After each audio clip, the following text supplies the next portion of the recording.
Islamic short status کو subscribe کریں، like کریں، کمنٹ کریں اور شیئر کریں۔ بیل آئیکن کو دبانا مت بھولیں۔ کسرا کے دربار سے حکم جاری ہوا، فوج کو مدائن سے نکالو اور حملے پہ حملہ کرو۔ شیرزاد نے کہا ہم تیار ہیں۔ وہ حاکم سابات تھا اور انبار سے مسلمانوں سے شکست کھا کر بھاگا تھا۔ مہران بن بہرام نے کہا ہم بالکل تیار ہیں۔ وہ عین التمر کا بھگوڑا تھا۔ بہمن جازویہ نے جو تجربہ کار سالار تھا کہا مگر لشکر تیار نہیں۔ شکست تو بہمن نے بھی کھائی تھی لیکن اس نے کچھ تجربہ حاصل کر لیا تھا۔ کسرا کے اس وقت کے جانشین نے کہا کیا کہہ رہے ہو بہمن؟ کیا ہم نے اس لشکر کو اس لیے پالا تھا کہ شکست کھا کر ہمارے پاس بھاگ آئے اور ہم ان سپاہیوں اور کمانداروں کو سانڈوں کی طرح پالتے رہیں؟ بہمن جازویہ نے کہا اگر ان سپاہیوں اور کمانداروں کو سزا دینی ہے تو آج ہی کوچ کا حکم دے دیں۔ اپنے لشکر کی حالت مجھ سے سنیں۔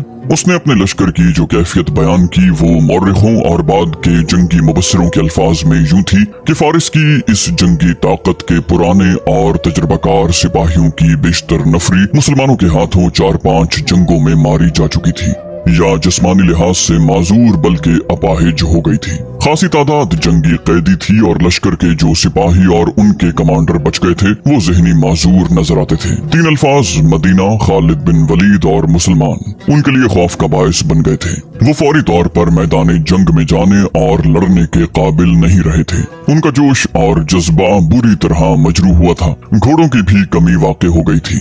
بہمن جازویہ نے دربار خاص میں بتایا کہ جو عیسائی قبیلے ان کے اتحادی بن کر لڑے تھے ان کی بھی یہی کیفیت ہے۔ مہران بن بہرام نے جو انہیں عین التمر میں دھوکہ دیا تھا اس کی وجہ سے وہ فارس والوں کے ساتھ ملنے سے انکار کر سکتا تھا۔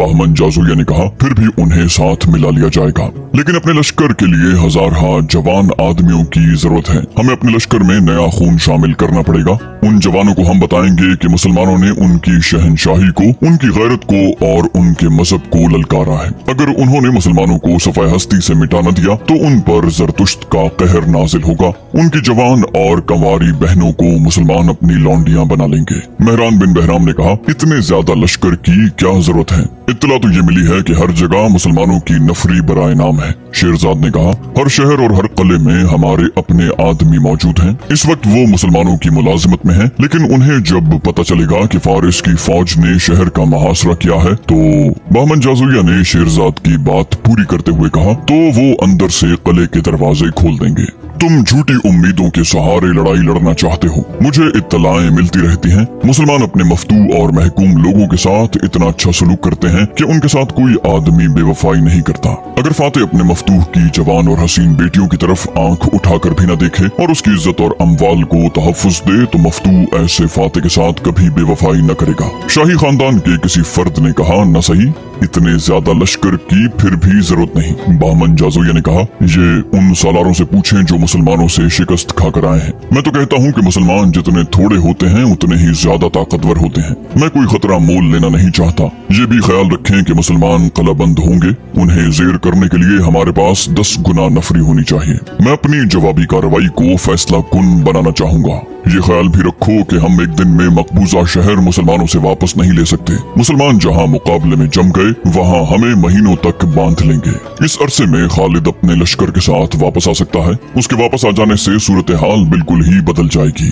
اگر ہمارے لشکر کی نفری کم ہوئی تو اس جنگ کا پانسا پلٹ سکتا ہے۔ ہم لشکر تیار کر کے اسے کئی حصوں میں تقسیم کریں گے اور ایک ہی وقت ہر جگہ حملہ کریں گے۔ کسرا کے جانشین نے پوچھا کیا خالد کے خاتمے کا کوئی انتظام نہیں ہو سکتا؟ بہمن جازویہ نے کہا یہ انتظام بھی میرے پیش نظر ہے۔ دیکھ بھال کے لیے میں تیز رفتار گھڑ سوار ہر طرف پھیلا دوں گا۔ خالد جدھر سے بھی آئے گا مجھے اطلاع مل جائے گی، میں اسے عراق سے دور روک لوں گا۔ بہمن جازویہ کو وسیع اختیارات مل گئے۔ اس نے اپنے لشکر میں ان سپاہیوں کو زیادہ ترجیح دی جو مسلمانوں سے لڑ چکے تھے۔ اس کے ساتھ ہی نئی بھرتی شروع کر دی۔ نوجوانوں کو ایسا بھڑکایا گیا کہ وہ ہتھیاروں اور گھوڑوں سمیت لشکر میں آنے لگے۔ عیسائیوں کو زیادہ مراد دے کر فوج میں شامل کیا گیا۔ عیسائی قبیلوں کے سرداروں کو مدائن بلایا گیا اور انہیں بتایا گیا کہ خالد رضی اللہ عنہ اپنے لشکر کو عراق سے نکال کر لے گیا ہے اور جو مسلمان فوج پیچھے رہ گئی ہے اسے یہیں ختم کرنا ہے اور زندہ بچ رہنے والے सारे मुसलमानों को सहरा में भटक भटक कर मरने के लिए छोड़ देना है। ईसाई कबीले बनी तगलब के एक सालार ने फारिस के सालारों से कहा, बनी तगलब से अब ये तवक्को न रखो कि वो तुम्हारी लड़ाई लड़ेंगे। हम एक बार फिर वो धोखा नहीं खाना चाहते जो एक बार खा चुके हैं। ऐनुल तिमर से मेहरान बिन बहराम अपनी सारी फौज लेकर न भागता तो मुसलमान वहीं खत्म हो जाते। हम अपनी लड़ाई लड़ेंगे। हमें मुसलमानों से अपने सरदार अका बिन अबी अका के खून का इंतकाम लेना है। हम तुम्हारी मदद और तुम्हारे साथ के बगैर मुसलमानों को शिकस्त दे सकते हैं। बहमन जाज़ोया ने पूछा, क्या तुम अपनी लड़ाई अलग लड़ोगे? क्या ऐसा नहीं होगा कि मुसलमान हम दोनों को अलग अलग शिकस्त देते? बनी तगलब के सरदार ने कहा, लड़ेंगे तुम्हारे दोष बदोश ही। मेरी अक्ल मेरे काबू में है। हमारा दुश्मन मुश्तरिक है। हम तुम्हारे साथ होंगे लेकिन तुम पर भरोसा नहीं करेंगे। हमें खालिद का सर चाहिए। मेहरान बिन बहराम ने कहा, खालिद यहाँ नहीं, वो जा चुका है। ईसाई सरदार ने कहा, जहाँ कहीं भी है जिंदा तो है। हम पहले उनके उन दस्तों को खत्म करेंगे जो यहाँ हैं, फिर हम खालिद बिन वलीद के पीछे जाएंगे। वो खुद आ जाएगा। वो दस्तों की मदद को जरूर आएगा, लेकिन यहाँ मौत उसकी मुंतजिर होगी। वो मुसलमान जासूस मदाइन में ईसाई बनकर शाही अस्तबल में नौकरी करता रहा था और वो ईसाइयों में घुल मिल गया था। उसने सालार ज़बरकान बिन बदर को बताया कि आतिश परस्तों की निस्बत ईसाई कबीले खालिद रज़ियल्लाहु अन्हु के ज्यादा दुश्मन बने हुए हैं। यहाँ तक कि उन्होंने फारिस के सालारों से कहा कि वो पीछे रहें। मुसलमानों पर पहला वार ईसाई कबीले बनी तगलब, निमर और एयाद ही करेंगे। सालार ज़बरकान बिन बदर ने मदाइन की ये रिपोर्ट सुनी और उसी वक्त दो कासिद बुलाए। उन्हें कहा कि दो बेहतरीन घोड़े लें और उड़ते हुए दौमतुल जंदल पहुँचे। ज़बरकान ने उन्हें खालिद रज़ियल्लाहु अन्हु के नाम ज़बानी पैगाम दिया। ज़बरकान बिन बदर ने कासिदों से कहा, और सालार आला इब्न वलीद से ये भी कहना कि जब तक अंबार में आखिरी मुसलमान की सांसें चल रही होंगी दुश्मन शहर के अंदर नहीं आ सकेगा। तू आ जाएगा तो हमें सहूलत हो जाएगी, नहीं आ सकोगे तो वो अल्लाह हमारे साथ है जिसके रसूल सल्लल्लाहु अलैहि वसल्लम का पैगाम हम अपने सीनों में लिए हुए यहाँ तक आए हैं। और इब्न वलीद से कहना कि दौमतुल जंदल की सूरत हाल तुझे आने देती है तो आ, और अगर तू वहाँ मुश्किल में फंसा हुआ है तो हमें अल्लाह के सुपुर्द कर। हम इसी तरह लड़ेंगे जिस तरह तेरी शमशीर के साए तले लड़ते रहे हैं। उन कासिदों को रवाना करके सालार ज़बरकान ने चंद एक और कासिदों को बुलाया और हर एक को उसकी मंजिल बताई। उन कासिदों को उन शहरों में जाना और वहाँ के सालारों को बताना था कि खालिद रज़ियल्लाहु अन्हु की गैर हाजिरी से आतिश परस्तों ने क्या तासुर लिया है और वो हमले की तैयारी कर रहे हैं। पैगाम में ज़बरकान ने ये भी कहा था कि उसने दौमतुल जंदल को कासिद भेज दिया है। अगर वहाँ से मदद नहीं आई तो हम एक दूसरे की मदद को पहुँचने की कोशिश करेंगे। मुसलमानों के लिए बड़ी खतरनाक सूरत हाल पैदा हो गई थी। दुश्मन के मुकाबले में नफरी पहले ही थोड़ी थी, वो भी बिखरी हुई थी। इस सूरत में दुश्मन बैक वक्त तमाम उन शहरों को जिन पर मुसलमानों का कब्जा था मुहासरे में ले लेता तो मुसलमान एक दूसरे की मदद को नहीं पहुँच सकते थे। दोनों तरफ बेपनाह सरगर्मी शुरू हो गई। ईसाई कबीलों के सरदारों ने बस्ती बस्ती जाकर लोगों को इकट्ठा करना शुरू कर दिया। वो उन छोटे छोटे कबीलों को भी अपने साथ मिला रहे थे जो ईसाई नहीं थे। वो बुत परस्त थे। ईसाइयों की जवान लड़कियां भी गैर मुस्लिम बस्तियों में चली गईं। वो औरतों को मुसलमानों के खिलाफ भड़काती थीं कि वो अपने मर्दों को, जवान भाइयों और बेटियों को बाहर निकालें, वरना तमाम जवान लड़कियों को मुसलमान अपने साथ ले जाकर लौंडियां बना लेंगे। ऐसे नारे भी उन लड़कियों ने लगाए, हम मुसलमानों की लौंडियां बनने जा रही हैं। और दूसरा नारा जो बस्ती में लग रहा था वो ये था, अपने मकतूलों के इंतकाम का वक्त आ गया है, बाहर आओ इंतकाम लो। उधर मदाइन में फारिस के लश्कर की तादाद बड़ी तेजी से बढ़ती जा रही थी। अब लश्कर में शामिल होने वालों में ज्यादा तादाद नौजवानों की थी जो जोश से फटे जा रहे थे। उन्हें मैदान जंग में लड़ने की तरबियत दी जा रही थी। घुड़सवारी, तीरंदाजी, तेगजनी और नेजाबाजी तो वो जानते थे, उनमें उन्हें मजीद ताक किया जा रहा था। बहमन जाज़ोया तो जैसे पागल हुआ जा रहा था। वो खुद मशकों की तरबियत और मशकों की निगरानी करता था। उसके साथ ही सालार उसे कहते थे कि हमला जल्दी होना चाहिए, लेकिन वो नहीं मानता था। कहता था कि खालिद वापस नहीं आएगा। अगर उसे वापस आना ही हुआ तो वो लश्कर के साथ उस वक्त यहाँ पहुँचेगा जब इराक की जमीन पर खड़ा होने के लिए उसे एक बालिश्त भर भी जमीन नहीं मिलेगी। मुसलमान जिन शहरों पर काबिज थे वहाँ की सरगर्मी अपनी नौयत की थी। हर शहर में मुसलमानों की तादाद बहुत थोड़ी थी। उन्होंने कम तादाद से कलों के दिफा की मशकें शुरू कर दी थी। लाखों के हिसाब से तीर और फेंकने वाले बर्छे तैयार हो रहे थे। सालारों ने मुजाहिदीन का एक एक छापामार जैश तैयार कर लिया था। उन्हें ज्यादा वक्त कलों के बाहर गुजारना और आम रास्तों से दूर रहना था। उनका काम ये था कि दुश्मन शहर का मुहासरा कर ले तो अकब से उस पर जरब लगाओ और भागो के उसूल पर छापे और शबखून मारते रहें। खालिद रज़ियल्लाहु अन्हु की गैर हाजिरी में सालार आसिम बिन अमर के भाई काका बिन अमर मफ्तूहा इलाकों में मुख्तलिफ शहरों में मुकीम दस्तों के सालार थे। उनका हेडक्वार्टर हीरा में था। उसकी जिम्मेदारी सिर्फ हीरा के दिफा तक महदूद नहीं थी। इराक के तमाम तर मफ्तूहा इलाके का दिफा उसकी जिम्मेदारी में था। उसने उस इलाके में बिखरे हुए तमाम सालारों को हिदायत भेज दी थी। उसने सबको जोर देकर कहा था कि दौमतुल जंदल से खालिद रज़ियल्लाहु अन्हु और अपने लश्कर के इंतजार में न बैठे रहें, अपने अल्लाह पर भरोसा रखें और ये समझ कर लड़ने की तैयारी करें कि उनकी मदद को कोई नहीं आएगा। काका ने एक कार्रवाई ये की कि खालिद रज़ियल्लाहु अन्हु ने जो दस्ते दरियाए फरात के पार खैमजन किए थे उनमें से ज्यादातर नफरी को हीरा में बुला लिया ताकि उस शहर के दिफा को मजबूत किया जा सके। काका का अपना जासूसी निजाम था। उसके जरिए काका को इत्तला मिली कि फारिस का लश्कर कहाँ कहाँ जमा होगा। ये दो जगह थी, एक हुसैद और दूसरा खिनाफस। ये दोनों मकाम अंबार और ऐनुल तिमर के दरमियान थे। काका ने अपने एक दस्ते को हुसैद को और दूसरे को खिनाफस इस हिदायत के साथ भेज दिया कि फारिस की फौज वहां आए तो उस पर नजर रखें और फौज किसी तरफ पेशकदमी करे तो उस पर छापे मारें और उस पेशकदमी में रुकावट डालते रहें, शबखून भी मारें। ये दोनों दस्ते जब उन मकामात पर पहुंचे तो दोनों जगहों पर फारिस के हिरावल दस्ते आए हुए थे। वो जो खैमे गाड़ रहे थे उनसे पता चलता था कि ये खैमे किसी बहुत बड़े लश्कर के लिए गाड़े जा रहे हैं। मुसलमान दस्तों ने उनके सामने उसी अंदाज से खैमे गाड़ने शुरू कर दिए जैसे वो भी बहुत बड़े लश्कर का हिरावल हो। इधर ये तैयारियां हो रही थी। मुजाहिदीन इस्लाम को खसो खाशाक की मानंद उड़ा ले जाने के लिए बड़ा ही तुंद तूफान उठ खड़ा हुआ था। उधर सालार ज़बरकान बिन बदर के रवाना किए हुए दोनों कासिद दौमतुल जंदल खालिद रज़ियल्लाहु अन्हु के पास पहुंच गए। उन्होंने 350 मील फासला सिर्फ 5 दिनों में तय किया था। खालिद रज़ियल्लाहु अन्हु जब दौमतुल जंदल गए थे तो उन्होंने 300 मील का फासला 10 दिनों में तय किया था। अब दो कासिदों ने 350 मील से ज्यादा सहराई और दुश्वार मुसाफत 5 दिनों में तय की। भूख और प्यास से उनकी ज़बानें बाहर निकली हुई थी। उनके चेहरों पर बारीक रेत की तह जम गई थी। उनकी ज़बानें अकड़ गई थीं। उन्होंने फिर भी बोलने की कोशिश की। खालिद रज़ियल्लाहु अन्हु ने कहा, तुम पर अल्लाह की रहमत हो, खुश्क जिस्मों से तुम कैसे बोल सकोगे। उन्हें कुछ खिलाया पिलाया गया तो वो कुछ बोलने के काबिल हुए। एक कासिद ने कहा, सालार आला को अंबार के सालार ज़बरकान बिन बदर का सलाम पहुँचे। खालिद रज़ियल्लाहु अन्हु ने कहा, वालेकुम अस्सलाम, और वो पैगाम क्या है जो लाए हो। कासिद ने कहा, मदाइन में बहुत बड़ा लश्कर तैयार हो रहा है और एक लश्कर ईसाइयों का तैयार हो रहा है। वो कहते हैं इब्ने वलीद उनके इलाकों से चला गया है और वो थोड़े से जो दस्ते छोड़ गया है उन्हें एक ही हमले में खत्म करके अपने इलाके वापस ले लेंगे। दोनों कासिदों ने खालिद रज़ियल्लाहु अन्हु को तमाम तर तफसील बताई और कहा कि खालिद रज़ियल्लाहु अन्हु के दौमतुल जंदल के हालात इजाजत न दें तो न आए। दस्ते जो फारिस की शहनशाही के इलाके में हैं वो उसी तरह लड़ेंगे जिस तरह खालिद रज़ियल्लाहु अन्हु की क़यादत में लड़े थे। खालिद रज़ियल्लाहु अन्हु दौमतुल जंदल पर मुकम्मल कब्जा कर चुके थे। उन्होंने वहां का इंतजाम एक नायब सालार के हवाले किया और फौरी तौर पर कूच का हुक्म दे दिया। मौरिखों के मुताबिक खालिद रज़ियल्लाहु अन्हु ने इन अल्फाज में कसम खाई, खुदा की कसम, बनी तगलब पर इस तरह झपटूंगा कि फिर कभी वो इस्लाम के खिलाफ उठने के काबिल नहीं रहेंगे। मौरिखों ने लिखा है कि खालिद रज़ियल्लाहु अन्हु ने मुजाहिदीन से कहा कि इतनी तेज चलो कि सहरा की हवाएं पीछे रह जाएं, प्यादे घोड़ों से आगे निकल जाएं।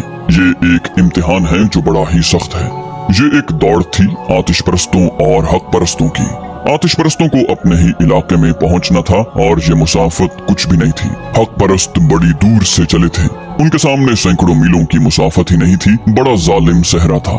मील मील की वसत में सहराई टीले थे और बाकी सब रेत का समंदर था। सबसे बड़ा मसला पानी का और उससे बड़ा मसला रफ्तार का था जो कम नहीं की जा सकती थी। नामुमकिन को मुमकिन कर दिखाना था।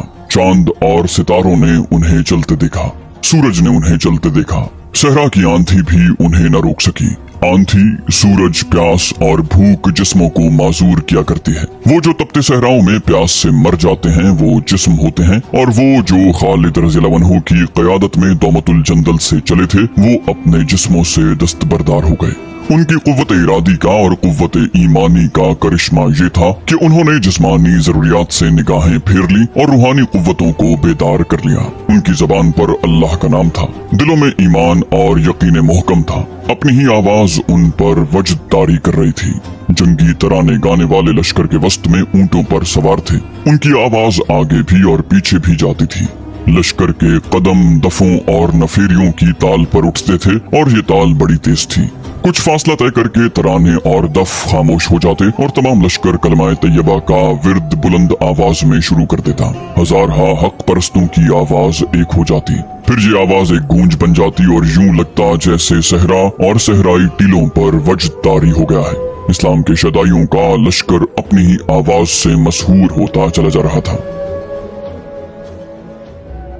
बहमन चाज़ोया ने अपने तैयार किए हुए लश्कर को आखिरी बार देखा और उसे दो हिस्सों में तकसीम करके एक हिस्से को हुसैद की तरफ और दूसरे को खिनाफस की तरफ रवाना कर दिया। अब उसने कमान नए सालारों को दे दी थी। हुसैद वाले हिस्से का सालार रूज़बा था और खिनाफस वाले हिस्से का ज़रमोहर। उनके लिए हुक्म था कि अपने अपने मकाम पर जाकर खैमजन हो जाएं और बनी तगलब और दूसरे ईसाई कबीलों के लश्कर का इंतजार करें। काका के जासूस ने सही इत्तला दी थी कि मदाइन के लश्कर हुसैद और खिनाफस को इज्तिमागाह बनाएंगे और अगली कार्रवाई यहीं से करेंगे। ईसाइयों का लश्कर अभी पूरी तरह तैयार नहीं हुआ था। मौरखों ने लिखा है कि ईरानियों की तरह ईसाई भी दो हिस्सों में तैयार हो रहे थे। एक का सरदार हजील बिन इमरान था और दूसरे का रबिया बिन बुजैर। ये लश्कर हुसैद और खिनाफस से कुछ दूर दो मकामात सना और जुमैल पर जमा हो रहे थे। मदाइन के लश्कर के दो हिस्सों और ईसाइयों के दो हिस्सों को यकजा होना था। ये बहुत बड़ी जंगी ताकत थी। मुसलमानों की तादाद हर जंग में दुश्मन के मुकाबले में बहुत थोड़ी रही है, लेकिन अब मुसलमान आटे में नमक के बराबर लगते थे। इस्लाम के फिदाइयों का सामना इतने बड़े लश्कर से कभी नहीं हुआ था। उन चारों खैमगाहों में रात को सिपाही इस तरह नाचते और गाते थे जैसे उन्होंने मुसलमानों को बड़ी बुरी शिकस्त दे दी हो। उन्हें अपनी फतह साफ नजर आ रही थी। हालात उनके हक में थे, नफरी उनकी बेपनाह थी, हथियार उनके बेहतर थे, घोड़ों की तादाद भी ज्यादा थी। इनामो इकराम जो उन्हें पेश किए गए थे पहले कभी नहीं किए गए थे। माल गनीमत के मुतालिक उन्हें बताया गया था कि सब उनका होगा, उनसे कुछ नहीं लिया जाएगा। उनमें सिर्फ उन पुराने सिपाहियों पर संजीदगी सी छाई हुई थी जो मुसलमानों के हाथ देख चुके थे। वो जब कोई संजीदा बात करते तो नौजवान सिपाही उनका मजाक उड़ाते। ऐसी एक और रात फारिस के लश्कर ने गाते बजाते और पीते पिलाते गुजार दी। सुबह अभी सूरज नहीं निकला था और हुसैद की खैमगाह में मदाइन के एक लश्कर का एक हिस्सा सोया हुआ था। उन्हें जागने की कोई जल्दी नहीं थी। उन्हें मालूम था कि मुसलमान कलों में हैं और तादाद में इतने थोड़े कि वो बाहर आने की जुर्रत नहीं करेंगे। उन्होंने देखा कि उनसे कुछ दूर मुसलमानों ने आकर जो डेरे डाले थे वो वापस चले गए हैं। मुसलमान एक शाम पहले वहाँ से आ गए थे। आतिश परस्तों की खैमागाह के संतरी जाग रहे थे या चंद एक वो लोग जो बेदार थे, जो घोड़ों के आगे चारा डाल रहे थे। पहले संतरियों ने वावेला बपा किया, फिर घोड़ों को चारा वगैरह डालने वाले चिल्लाने लगे, होशियार, खबरदार, मदीना की फौज आ गई है। खैमगाह में हड़बौंग मच गई। सिपाही हथियारों की तरफ लपके, सवार अपने घोड़ों की तरफ दौड़े, लेकिन मुसलमान सहराई आंधी की मानिंद आ रहे थे। उनकी तादाद आतिश परस्तों के मुकाबले में बहुत ही थोड़ी थी, लेकिन ये गैर मुतवक्के था कि वो हमला करेंगे। मुसलमानों की तादाद सिर्फ 5000 थी। उनका सालार काका बिन अमर था। गुज़श्ता शाम खालिद रज़ियल्लाहु अन्हु अपने लश्कर समेत पहुंच गए थे। उन्होंने आराम करने की बजाय सूरत हाल मालूम की। उन्होंने शाम को उन मुख्तसर से दस्तों को हुसैद और खिनाफस से वापस बुला लिया था। इससे आतिश परस्तों के हौसले बढ़ गए। वो ये समझे कि मुसलमान उनके इतने बड़े लश्कर से मरूब होकर भाग गए हैं। खालिद रज़ियल्लाहु अन्हु ने दूसरा इकदाम ये किया कि 5000 नफरी एक और सालार अबू लैला को दी और उसे मदाइन के उस लश्कर पर हमला करने को रवाना किया जो खिनाफस के मकाम पर खैमजन था। खालिद रज़ियल्लाहु अन्हु ने उन दोनों सालारों से कहा, तुम पर अल्लाह की रहमत हो मेरे दोस्तों, तुम दोनों सुबह तुलू होते ही बैक वक्त अपने अपने हदफ पर हमला करोगे। खिनाफस हुसैद की निस्बत दूर है, अबू लैला तुझे तेज चलना पड़ेगा। क्या तुम दोनों समझते हो कि दोनों लश्करों पर एक ही वक्त क्यों हमला करना है? काका बिन अमर ने जवाब दिया, इसलिए कि वो एक दूसरे की मदद को न जा सके। इब्ने वलीद, तेरी इस चाल को हम नाकाम नहीं होने देंगे। खालिद रज़ियल्लाहु अन्हु ने कहा, फतह और शिकस्त अल्लाह के इख्तियार में है। तुम्हारे साथ सिर्फ 5-5 हजार सवार और प्यादे हैं। मैं दुश्मन की तादाद को देखता हूँ तो कहता हूँ कि ये लड़ाई नहीं होगी, ये छापा होगा। इतने बड़े लश्कर पर इतने कम आदमियों का हमला छापा ही होता है। वक्त बहुत कम है मेरे रफीकों। जाओ मैं तुम्हें अल्लाह के सुपुर्द करता हूँ। खालिद रज़ी अल्लाह अन्हु खुद ऐनुल तिमर में इस ख्याल से तैयारी की हालत में रहे कि ईसाई कबीले जो सना और जुमैल में इकट्ठे हो रहे थे वो फारिस के लश्कर के साथ जा मिलने को चलें तो उन्हें वहीं उलझा लिया जाए। मौरखों ने लिखा है कि ये खालिद रज़ी अल्लाह अन्हु की जंगी जहानत का कमाल था कि उन्होंने दुश्मन की इस सूरत हाल से फायदा उठाने की कोशिश की कि उसका लश्कर अभी 4 हिस्सों में बटा हुआ 4 मुख्तलिफ मकामात पर था। उन चारों हिस्सों को यकजा होना था। खालिद रज़ी अल्लाह अन्हु ने ऐसी चाल चली कि चारों हिस्से अलग अलग रहें और एक दूसरे की मदद को न पहुंच सकें और हर एक को अलग अलग शिकस्त दी जाए। यूरोपीय मौरखों ने लिखा है कि खालिद रज़ी अल्लाह अन्हु का ये हुक्म था, दुश्मन को तबाह करो। उन मौरखों ने इस हुक्म का मतलब ये लिया है कि जंगी कैदी इकट्ठे न किए जाएं, दुश्मन का सफाया कर दो। खालिद रज़ी अल्लाह अन्हु इतने ताकतवर दुश्मन की ताकत को खत्म करना चाहते थे, लेकिन देखना ये था कि खालिद रज़ी अल्लाह अन्हु इतनी थोड़ी और थकी हुई नफरी से इतने ताकतवर दुश्मन को खत्म कर सकते थे या नहीं।